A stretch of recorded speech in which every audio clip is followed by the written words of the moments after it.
அதிமுகவினுடைய வியூகங்கள்ல ரொம்ப முக்கியமான வியூகமாக மீண்டும் மீண்டும் சொல்லப்படுவது புதிய கட்சிகள் கூட்டணிக்கு வரும், பெரிய மகா கூட்டணி ஒன்றை அமைப்போம் அப்படிங்கிற விஷயங்கள் தான்.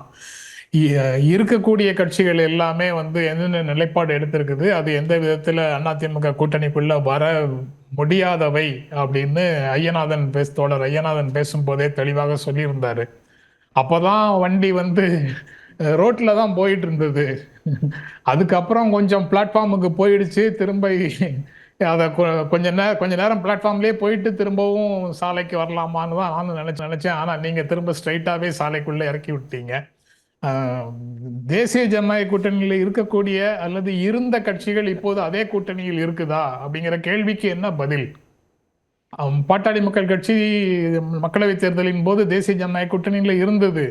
இப்போ அது ஒன்றாக இருக்கா, இரண்டாக இருக்கான்னு தெரியாத ஒரு சூழல்ல இருக்கு.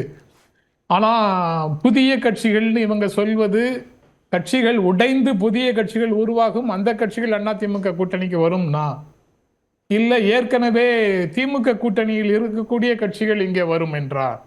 அப்படி எந்த வகையில பார்த்தாலும் புதிய கட்சிகள் உருவாகி வரும்னா எந்த மாதிரி கட்சிகள் உருவாக போகுதுன்னு தெரியல. இருக்கக்கூடிய கட்சிகள் எதுவும் அதிமுக கூட்டணிக்குள்ள வருவது போல தெரியல. புதிய கட்சி ஏற்கனவே பல கட்சிகள் வரும்னு சொல்றாரு. மெகா கட்சி, ஒரு பிரம்மாண்ட கட்சியும் வருதுன்றாரு. அந்த மெகா கட்சி, பிரம்மாண்ட கட்சின்னு சொன்ன கட்சி வந்து முதன்மை கட்சி நாங்க தான், மாற்று கட்சி இல்லைன்னு சொல்லிட்டாங்க. முதலமைச்சர் வேட்பாளர், மக்கள் விரும்பும் முதலமைச்சர் வேட்பாளர் நாங்க தான் சொல்லிட்டாங்க.